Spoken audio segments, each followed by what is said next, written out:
malo da se komotnije osjećaš, da imaš više slobode u izražavanju. Smijem ja Rade to postavljeno pitanje? Naravno. Nikada nisam postavljeno novinarsko pitanje, uvijek smo kolege, družimo se pa. Rade, a kako čovjek može da prepozna ko će biti velika zvezda? Mislim, znam se one priče, treba borba, radu, ali da li tu postoji nešto? Mislim, evo sad vidi se ove grand zvezde, sve to ok, malo instant, sve to prebrzo.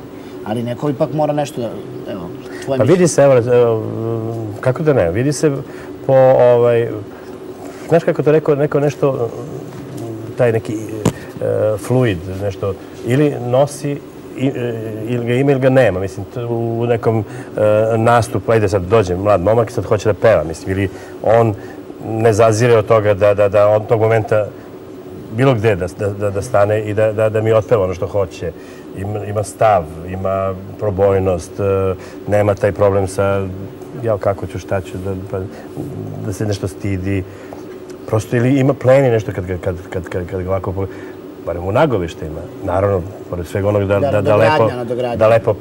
da odmah lepo, nema, to je, neko mora da to ili da se rodi, ne može da se to nauči. Ali to se možda, izvinjavam se, ne vidi na samom početku. Ima mnogo stidljive dece. Ja sam bila jako stidljiva. I sad je neko meni rekao u ono vreme... Ti ne stidljiva! Koliko to godina? Pa to je bilo u nekih 15-16 godina. Pa da, 15-16 godina to je još uvek, i to je normalno da si tak.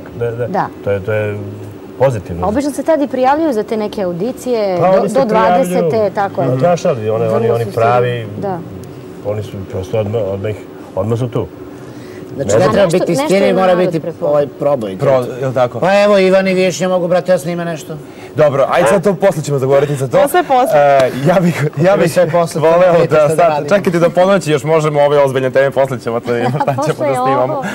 92. godina i Eurovizija, Ekstra ne ljubim te pesmama.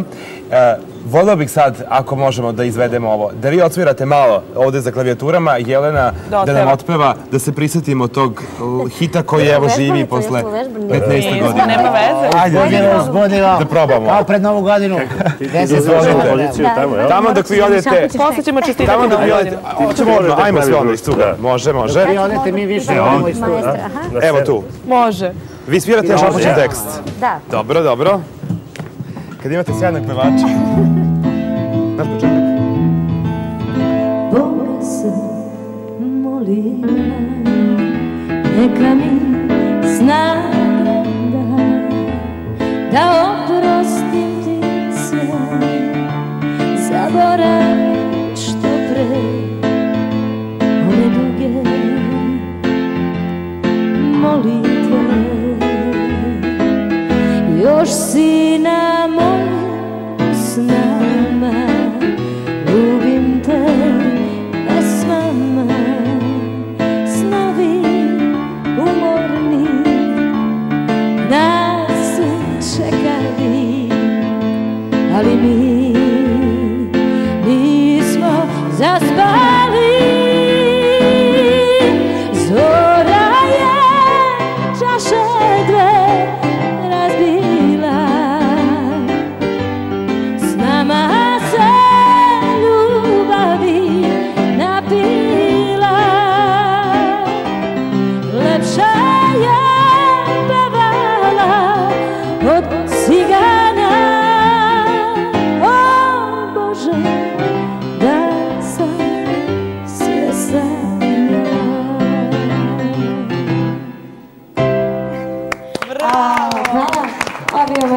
Bravo.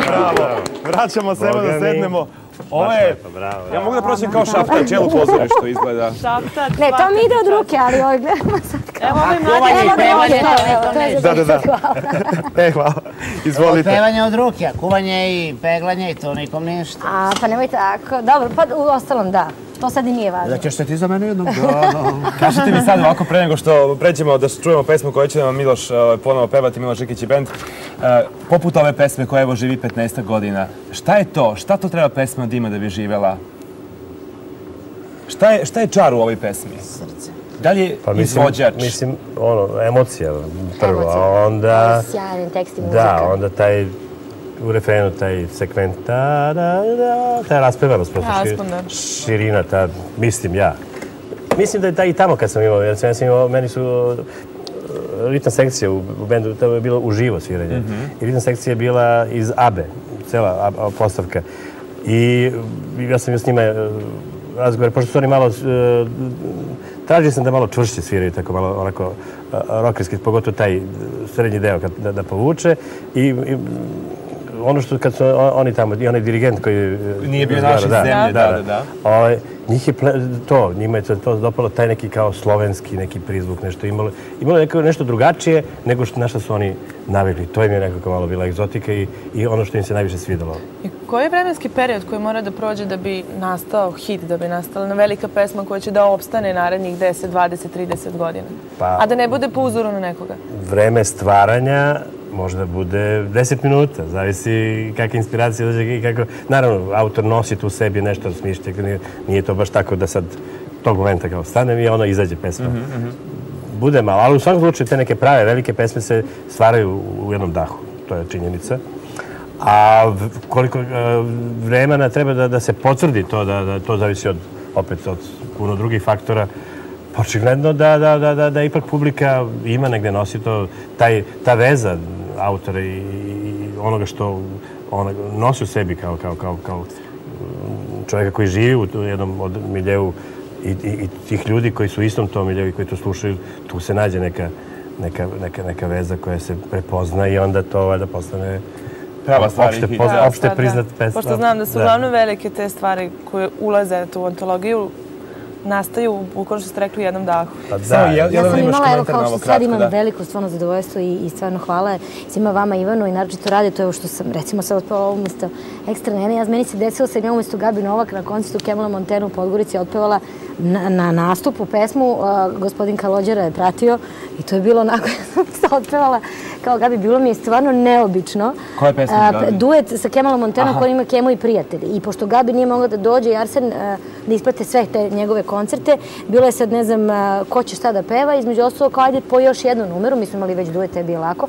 I ja šta ću rekao, ja znam ono sa Gabi. Da, ali ti imaš tu boju glasa koja je slična. I nikom još je napisao pesmu od takve vrste, kao recimo ovo malo pre ili ovo što recimo peva Gabi, koja je sjajna, imala sam priliku da upoznam i nju i Arsena u Zagrebu, ali to je nešto što ja sam se osjećala stvarno onako. Ja sam gospodinu Kalođeri rekla, izvinite, ja vas samo znam s leđa. Znaš što, rekao, kao kako to? Rekao, pa gledala sam vas na Eurosongu. Čujte, to je tako čudno, ne?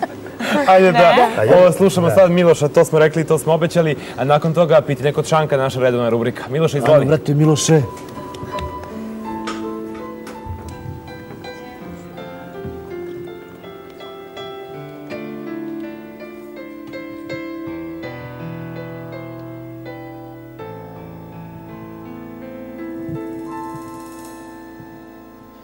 Večera si tu,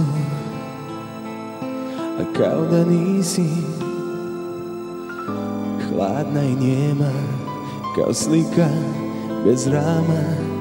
Reci bar jednu riječ, prije no sveća izgori.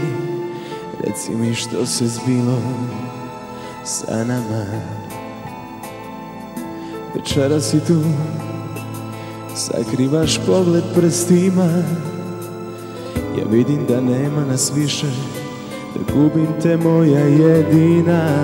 Reci bar jednu riječ, prije no srce izgori. Reci da mrziš me, jer neću izdržati. Udalji lagano, tijelom od tijela, nek usne zadrhte, učini bar to. I kao da nećeš i nisi htjela da odložiš hladno prsten na stol. Ugasi sveću, ne želim da sija. Hoću u mraku da opipam smijeh. I slaži me barem da tako ti prija. Zaplačeš li, učinit ću grijeh.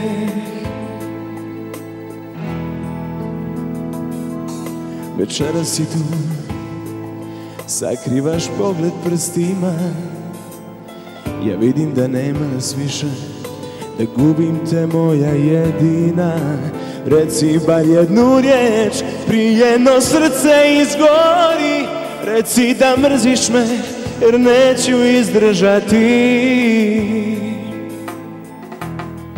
Udalji lagano tijelom od tijela, nek usne zadrhte, učini bar to. I kao da nećeš i nisi htjela da odložiš hladno prsten na sto.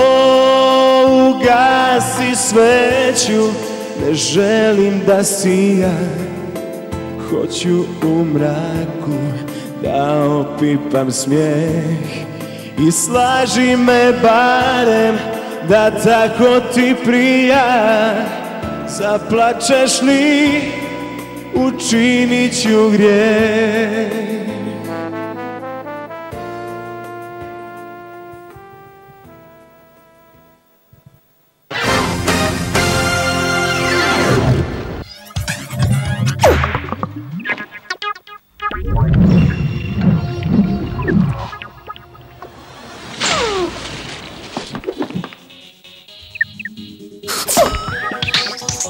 Mekoća koja osvaja. Albus Novi Sad.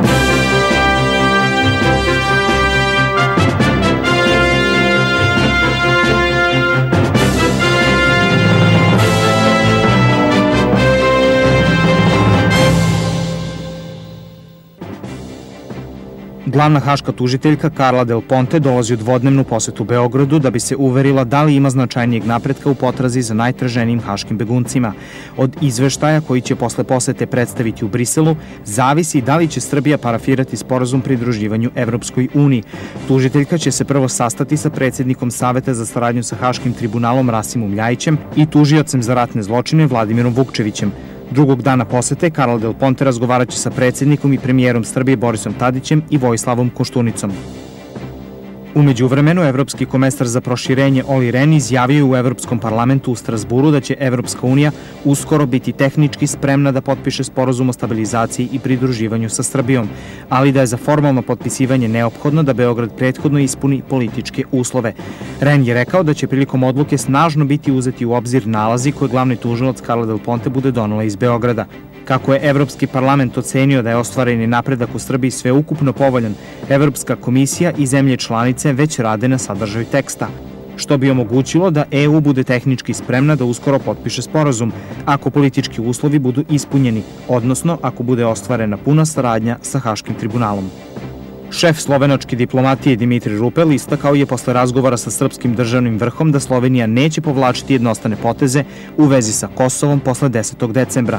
On je rekao da će njegova zemlja usklađivati politiku sa Evropskom unijom i da Slovenija podržava pregovore koje vodi Trojka. Vlada Srbije završila je 3 zakona koji su neophodni za raspisivanje izbora. Kako je rečeno agenciji Tanjug, zakon o predsjedniku Republike, zakon o vojsci Srbije i zakon o odbrani veoma brzo će se naći pred narodnim poslanicima. U vladi Srbije najavljuju da će do kraja nedelje biti završen i zakon o izborima za predsjednika Republike. Inače, poslanici raspravljaju o amandmanima na predlog izmena i dopuna zakona o vladi.